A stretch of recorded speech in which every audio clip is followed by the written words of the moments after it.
E a expectativa de vida do brasileiro cresce a cada ano, né? Se a boa notícia é que nós vamos viver por mais tempo e com mais qualidade de vida, uma outra questão não pode ser esquecida. Como se organizar para aproveitar essa fase da melhor forma possível? E aí a gente está falando de organização financeira, sim. Quem está ao vivo com a gente no Notícias do Bem para falar sobre esse tema é a professora de finanças, Virgínia Prestes. Oi, Virgínia, seja bem-vinda mais uma vez ao Notícias do Bem. Primeira vez que a gente conversa aqui, né? Pelo menos online, mas é um prazer recebê-la, ter você como parceira aqui no nosso programa. Muito obrigada. É um prazer para mim também estar com vocês novamente, com você pela primeira vez aqui ao vivo. E podem me chamar que eu venho sempre. É muito bom. Muito bacana. Bom, a gente sabe que a expectativa do brasileiro vem crescendo e tem crescido a cada ano, que é realmente uma boa notícia, mas muita gente acaba chegando nessa terceira idade, melhor idade, aposentadoria, enfim, vamos chamar como a gente quiser aí, um pouco desprevenido do ponto de vista financeiro, né? Às vezes contando só com a aposentadoria do INSS, às vezes nem isso, quer dizer, e aí o padrão de vida, aquilo que a gente está acostumado, acaba caindo muito, né, Virgínia? Nossa, com certeza. É absurda a quantidade de idosos que não conseguem se sustentar sozinho, né? A imensa maioria depende de parentes, muitos ainda precisam trabalhar, mesmo em idade avançada, muitos acabam precisando, enfim, de auxílios até governamentais, né, indo para asilos e etc., públicos, né, porque não tem essa condição. E a gente sabe que o INSS também tem sofrido cortes. Então, quanto antes as pessoas se organizarem e não dependerem somente do governo, né, do INSS, melhor. E é sobre isso que a gente vai falar hoje. Pois é, e na verdade algumas pessoas, nem mesmo o INSS, às vezes elas têm em dia, né? Às vezes vão levando a coisa meio assim, fazem alguns serviços temporários, às vezes trabalham como pessoa jurídica durante um tempo da vida, e aí agora a gente tem uma geração que já está chegando nesta fase da aposentadoria e que a gente pode dizer que a grande maioria ainda não está pronta financeiramente para se aposentar, Virginia? Sim, infelizmente sim. E quando chega nessa época, infelizmente já é tarde demais, porque a pessoa já deveria ali estar usufruindo tudo que ela fez ao longo da vida toda, né? Não vai ser com 60 anos que a gente vai conseguir fazer muita coisa. Então, quanto antes as pessoas se organizarem financeiramente, a gente vai contar com a bola de neve, né? Com os juros sobre juros que vão poder fazer a diferença lá na frente. Então, a gente teve a reforma da Previdência, e isso não aconteceu e parou. Isso com certeza vai acontecer sucessivamente o quê? Os benefícios ficarem menores e a idade, né, de contribuição aumentar. Isso é natural, até com a expectativa de vida que você estava comentando, né? E inclusive é deficitário isso no governo. Então, ele é responsável por um dos maiores gastos públicos e é deficitário porque as pessoas elas estão vivendo mais e usufruindo mais do benefício da Previdência, né? Então, qual que é a saída? Né? Acho que é isso que a gente tem que bater nessa tecla. É ter mais educação financeira, inclusive das outras oportunidades que eu vim aqui conversar com vocês, né, com os telespectadores, eu falei muito disso. Quanto antes a pessoa se organizar financeiramente e tiver mais educação financeira, aproveitar programas como o seu, né, que dão esse benefício da gente poder falar à população, melhor. A pessoa vai conseguir se organizar. Falar nessa organização financeira, Virgínia, a gente pensa imediatamente em previdência privada ou existem outras opções tão boas quanto ou até melhores? Existem muitas alternativas. Na verdade, quando a gente está falando em ter uma renda passiva, e hoje a gente não fala nem tanto de aposentadoria, né? Para o jovem a gente nem pode usar essa palavra, né? Porque senão até desmotiva. A gente fala em renda passiva. Essa renda passiva, ela pode ser complementar ao INSS lá na frente, ela pode ser usada, por exemplo, para a pessoa reduzir o ritmo de trabalho e não necessariamente parar, né? Ou se a pessoa quiser continuar trabalhando, ela sabe que a hora que ela quiser, ela está tranquila, ela não depende exclusivamente do trabalho. Isso é uma construção ao longo da vida. Respondendo a sua pergunta, a previdência privada ela é uma ferramenta muito interessante porque ela ajuda a disciplina, que é uma outra palavrinha que todo planejador financeiro gosta de falar e ela é essencial. É essencial em tudo na vida, em especial em finanças, porque a disciplina é que vai fazer com que a família, né, consiga economizar, consiga se organizar e ir guardando ali aquilo ao longo de anos.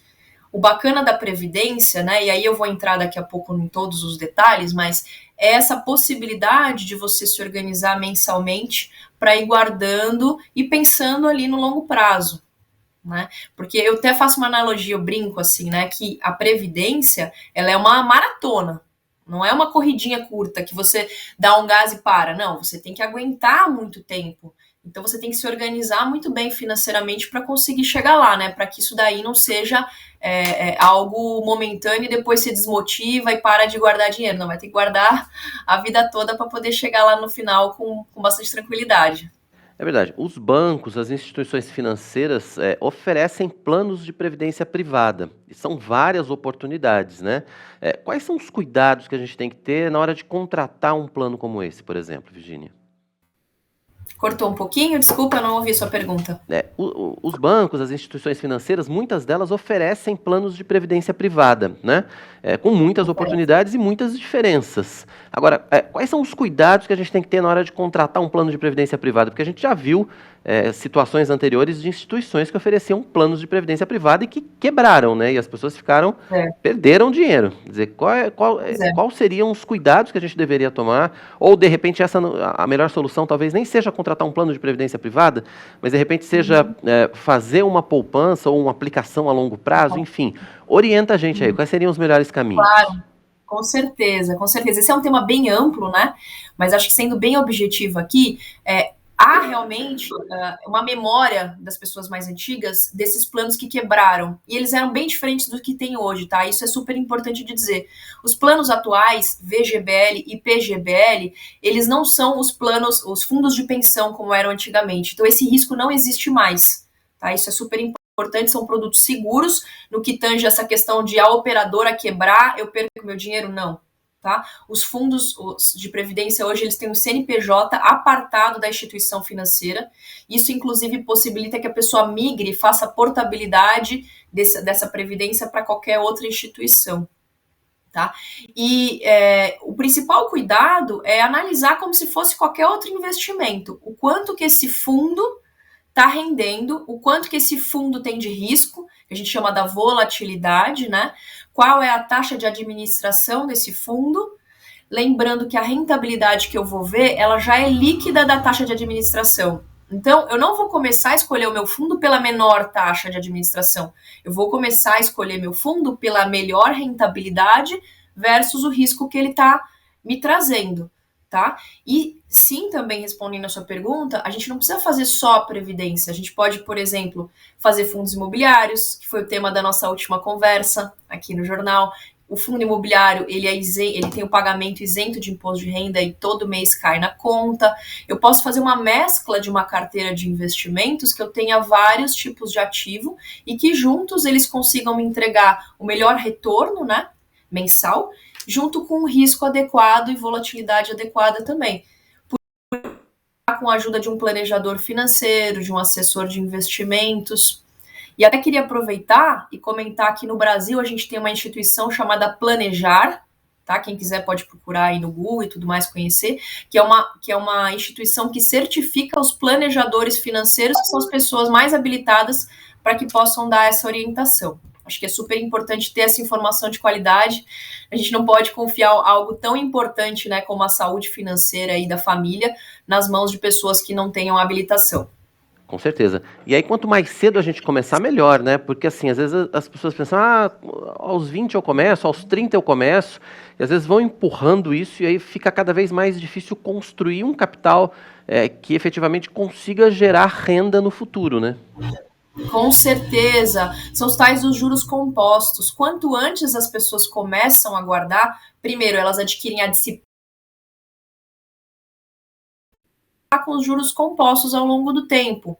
Outra coisa, ter essa experiência de investimento cedo possibilita que a pessoa conheça mais. Se ela errar por acaso, ela vai ter tempo de corrigir, né? Porque a gente sabe que muita gente comete equívocos, principalmente quando está mal auxiliado ou não tem uma assessoria, né? Então, quanto antes, só tem benefícios, né? Não há malefícios em começar cedo, só benefícios. Se a pessoa demorar muito para fazer essa reserva de emergência, montar esse patrimônio, ela vai precisar, com certeza, apertar muito mais ali o cinto, né? Para conseguir poupar um valor muito maior para poder chegar naquele objetivo, ou às vezes ela, infelizmente, não vai conseguir, porque o prazo é muito curto.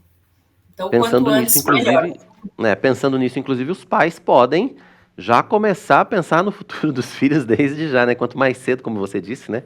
Quanto mais cedo, melhor. Sim. Quer dizer, existe uma regrinha ou existe uma expectativa de quantos anos você precisa juntar para ter um valor X, por exemplo? É possível que os técnicos, né, as pessoas, os especialistas em economia, passem essa regrinha para a gente? Tipo, olha, se você juntar durante tantos anos, tanto, você vai ter você consegue ter uma renda de tanto. Para que as pessoas possam fazer esse planejamento? Claro, a gente consegue fazer essa conta, tá? É uma conta relativamente simples de ser feita. O tempo é um pouquinho curto, você vai me orientando aí quanto tempo a gente tem, tá? Fica tranquila. Mas de certa forma, eu vou ter que fazer algumas contas. Eu vou ter que primeiro mensurar o quanto que eu quero ter de renda, né? Isso uma renda líquida, já descontando a inflação, porque a gente sabe que quando a gente pensa em prazos longos, a gente está falando aí de 30 anos, depois um consumo também de 30, 40 anos. Porque se você for pensar, hoje as pessoas vão se aposentar na casa dos 60, elas podem viver mais de 100 anos. E quando eu falo isso, as pessoas às vezes acham engraçado, né? Não vou viver mais de 100 anos. Pensem quantos anos achavam os nossos avós que eles iriam viver ali na década de 40, 50, quanto que era a expectativa de vida e quanto é hoje. Então a gente tem que se preparar sim para viver 100, 110 anos, a gente não sabe como vai ser daqui a 50, 60 anos a expectativa de vida, né? E o que não pode acontecer é acabar o dinheiro e você ficar na mão no pior momento, né? Quando você já não tem mais possibilidade de trabalhar. Então a continha leva em consideração o retorno que você vai ter líquido, né, de impostos e líquido de inflação. Por isso que, assim, é uma conta simples, mas não é tão rápido e fácil de eu explicar agora no ar. Acho que a gente vai precisar de um pouquinho mais de tempo. Mas dá para a gente fazer uma expectativa, né? Uma mensuração dá para a gente fazer sim. Isso, a ideia é que as pessoas procurem, né, os economistas, enfim, os especialistas no setor, para que possam fazer essa conta o quanto antes, para já Sim. fazer a sua organização também. Quer dizer, tudo isso exige um negócio chamado disciplina financeira, que é algo que depende de uma coisinha também chamada educação financeira, que é algo que falta ainda, acho, né, nas escolas e que falta em casa também, né, Virgínia? Nossa, com certeza. Eu acho que foi muito bom esse último movimento que aconteceu de uns 5 anos para cá, da gente ver, está sendo muito mais falado. Isso é muito bom, mas a gente tem um grande caminho a percorrer. Eu acho que o fato da gente estar falando sobre o assunto abre o interesse das pessoas. Hoje a gente tem sites, né? A gente tem no YouTube, enfim, no Instagram, tem o seu programa, tem o meu canal lá no Instagram também. A gente está falando sobre isso. Mas às vezes falta ali as pessoas também pararem para fazer essa conta, para estudar um pouquinho. E uma coisa que eu brinco muito, sabe, com os meus alunos, inclusive, que eu dou aula na faculdade, são jovens, 8 a 22, 25 anos.